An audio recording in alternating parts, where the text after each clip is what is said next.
Danny Flexen here for Seconds Out. Delighted to be joined by Sam Jones. Sam, how you doing? I'm good, Daniel. How are you, sir? I'm good. I see the weaning chart in the background. How are you? What stage are you at? No, that's finished. To be fair, that needs to come down. Like, he's well off all of that stuff. He eats everything now. Oh, it's for your son. Sorry.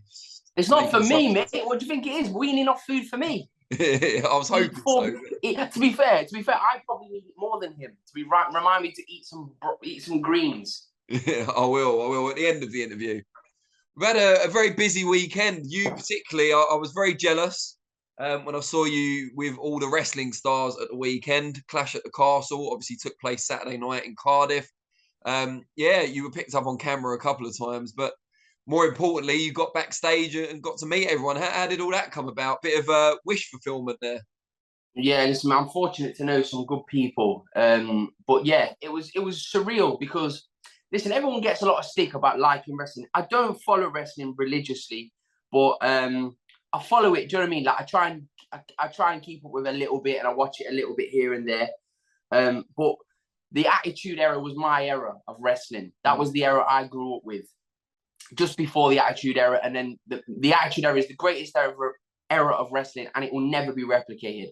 Obviously, when you see Triple H, I've seen Triple H a few times. Paul Levesque, I've met him. I've not met him, but I've seen him. I've been around him a couple of times in America in a few top ranked shows. But meeting him, I've never actually sit there and had a speak with him, photo with him and stuff. It was great to meet him. Edge, great to meet Adam Copeland. Great to meet Edge. What a lovely guy he is. But the daddy amongst daddies, mate, the GOAT, the greatest of all time, the Undertaker, Mark Calloway, mate. I met him. And Danny, I sounded like Gareth Gates in his Pop Idol audition. I'm great in pressured situations, right? But I was just like, Mark, what do I call him? Dead Man, the GOAT, Taker, Mark. What do you call him? And I was just, listen, it was unbelievable. I could have spoke to him for certain. I had so many questions to ask him, but one, I didn't want to bore him to death. Two, I didn't want. He's already dead, Sam. He's already dead. Yeah, exactly. Exactly. So, but yeah, it was unbelievable to meet a legend like the Undertaker, and I feel very, very fortunate and blessed I was able to do that. I feel very, very jealous. Triple H was the first wrestler I ever interviewed, actually. That was a Floyd Mayweather weigh-in. Okay, yeah. He's a big boxing fan, so that's what. Yeah, I had the longest chat with Triple H, Paul Levesque. I had the longest chat with him, and we was talking a bit about boxing, and he had nothing but time. And whether he was doing it just to be polite or not, Danny, but like he was doing, he was a real gentleman. Good stuff. And we saw Tyson Fury there as well. He got involved in the main event. Not as involved as I thought he was going to get, actually, but we could talk about the finish another time. Did you have a chance to catch up with Tyson while you were there? Yeah. I was having a little chat with Tyson in his locker room before the it was just as the show had kind of about half an hour before the show would start, the main kind of card before the main card start, and he's there. His whole kids were there. Yeah, I had a good little chat, catch up with him. He's ready to go again. He's ready to box. Listen, I told everybody in every different interview, he will not retire. He's in his prime. He's not going to retire. He's just, Tyson wakes up one day and thinks, how's he going to get bites and get people annoyed and scratching around and talking about him in headlines.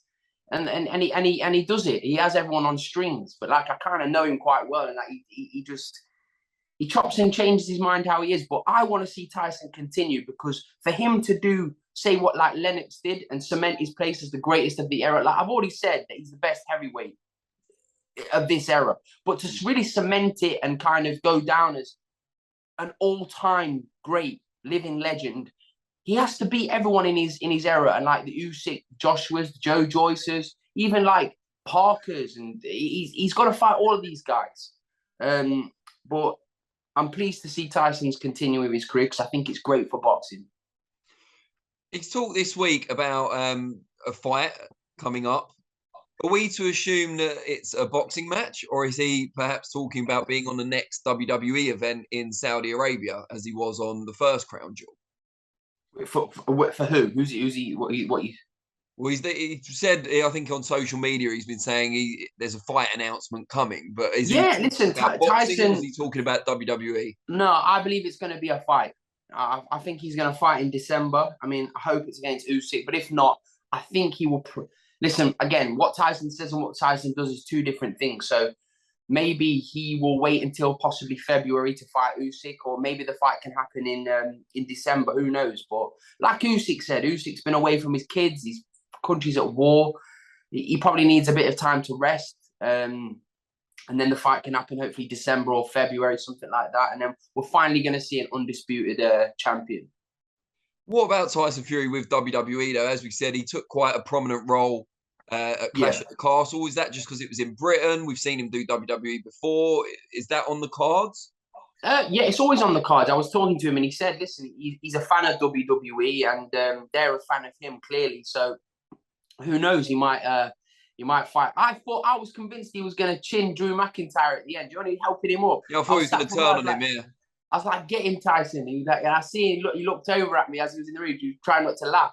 But yeah, I thought he was going to. So maybe him against Drew McIntyre, because that was the one he originally wanted to wrestle, to fight, whatever. Yeah, well, they went back and forth, didn't they, on social media? Yeah, exactly. So maybe that's there. On Saturday night, I was kind of switching between the Clash at the Castle and the boxer show in Liverpool. Same. If you can see, I was trying to watch Tasha Jonas, but the signaling there was really bad. I was trying to watch it, but yeah, I was really pleased for Tasha Jonas. Yeah, I mean, she put on a great performance, dominant, now a unified champion. That was kind of the highlight of the event. It's drawn a bit of criticism in other areas, though. One being the main event, which no fault should be attached to the winner, Liam Smith. Sure. But a bizarre sort of performance from Hassan Mwakinyo, who went down a couple of times, didn't seem to be taking any big shots. So maybe slipped or a problem with his ankle. It was very unclear. Listen, I mean, the promoter got a lot of stick. And in fairness to him, that isn't really his fault. Do you know what I mean? Like he gave Liam Smith a run out kind of thing, but it was a good listen. That guy's been over here. He's beaten Sam Eggington. People know who he was. It's not a bad fight. It's not the promoter's fault or anybody, the matchmaker's job. That the guy, from what I've seen, as I say, it's always hard for a chubby fella like me to say that someone's jacked a fight. It's very difficult for me to say that, but from what I was watching, he jacked the fight. He wanted a way out of the fight. What can you really do? What can you really do? You can only just say onwards and upwards. Liam Smith got a bit of a run out in Liverpool. Hopefully he can get a big fight in the future, Eubank or I don't know, whoever he's gonna fight next. But there's some great fights out there for Liam Smith. He's a brilliant fighter. Probably one of the most underappreciated British fighters in the last 10 years. Great fighter is Liam Smith. Now, the other element of the show that drew a bit of criticism was Fraser Clarke's opponent and the performance the opponent put on. I mean, kind of looking at him when he stepped in the ring, I didn't expect much else, to be honest. What's the issue? I mean, I'm guessing he must be pretty hard to match.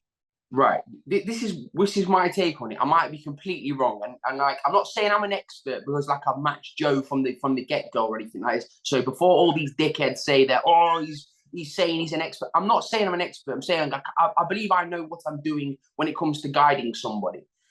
What it seems clear to me with the Fraser Clarke situation is there is no plan for him. When Joe turned pro, there was a clear plan with him. Yeah, there was a clear plan. Commonwealth title, British title, early doors. Yeah, we wanted to knock on those. We wanted to make a splash straight away. Box Ian Lewis in a 10 round. I'm not comparing the two, but I'm saying Fraser needs a plan. I'm not saying they need to go reckless and start calling out Dubois, Joyce, Dillian White. I'm not saying anything like that. I'm saying that Fraser don't need to be boxing any of the last 3 guys he's boxed in the last 3 fights. You understand? Hundreds of amateur fights, extensive amateur background, sparred the greatest, the best there is to spar in world box. Jalolov, Anthony Joshua, Joe Joyce, Tyson Fury. Fraser Clarke is a top fighter that needs a plan. Yeah.